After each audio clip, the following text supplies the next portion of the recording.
Մեթյու Հենրի, ամենօրյա ընթերցանություն, օր հուլիսի 31։ Միթե մեռելների վրա ես հրաշքանելու, միթե մահացածները վեր կկենան և քեզանից կգոհանան։ Սաղմոս 88 գլուխ 10 խոսք։ Մահացած հոգիները կարող են հռչակել Աստծո հավատարմությունը, արդարությունը և սիրառատ բարությունը, սակայն մահացած մարմինները չեն կարող ոչ մխիթարությամբ ընդունել Աստծո բարիքները, ոչ էլ գովաբանությամբ փոխադարձաբար արձագանքել դրանց։ Սաղմոսերկուն վճռել էր շարունակել աղոթել,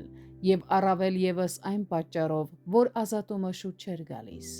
Թեև մեր աղոթքներին արագ պատասխան չի տրվում, այնուամենայնիվ մենք չպետք է դադարենք աղոթելուց։ Որքան մեծ են մեր նեղությունները, այնքան ավելի ջերմեռանդ և լրջությամբ պետք է աղոթենք։ Ոչինչ այդքան չի վշտացնում Աստծո զավակին, որքան նրան տեսադաշտից կորցնելը, և ոչինչ այնքան չի սարսափեցնում նրան, որքան այն, որ Աստված կարող է մերժել ու լքել նրա հոգին։ Երբ արևը ծածկված է ամպերով, դա խավարեցնում է երկիրը, բայց երբ արևը հեռանա երկրից, ինչ բանտանման խավար կլինի այստեղ։ Նույնիսկ նրանք, ովքեր նախատեսված են Աստծո շնորհներն ու բարիքները ստանալու համար, կարող են զգալ նրա ծանր ձեռքը նրանց հանդիմանելու համար։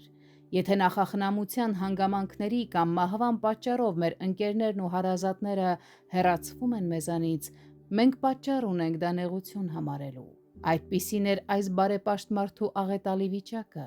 սակայն այստեղ գրված աղաչանքները հատկապես համապատասխան էին Քրիստոսին։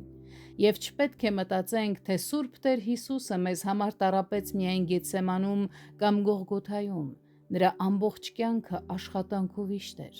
Նա տառապեց այնպես, ինչպես ոչ մի մարդ չէր տառապել, դեռ իր երիտասարդությունից սկսած։ Նա պատրաստվում էր այն մահվանը, որի դառնությունը ճաշակեց իր ողջ կյանքի ընթացքում։ Ոչ մի մարդ չէր կարող մասնակից լինել այն տառապանքներին, որոնց միջոցով մյուս մարդիկ պետք է փրկագնվեին։ Բոլորը լքեցին նրան և փախան։ Օրհնյալ Տեր Հիսուս, որքան հաճախ ենք մենք լքում քեզ, սակայն խնդրում եմ Տեր, դու մի լքիր մեզ։ Աղաչում ենք Տեր, քո Սուրբ Հոգին մի վերցրու մեզանից։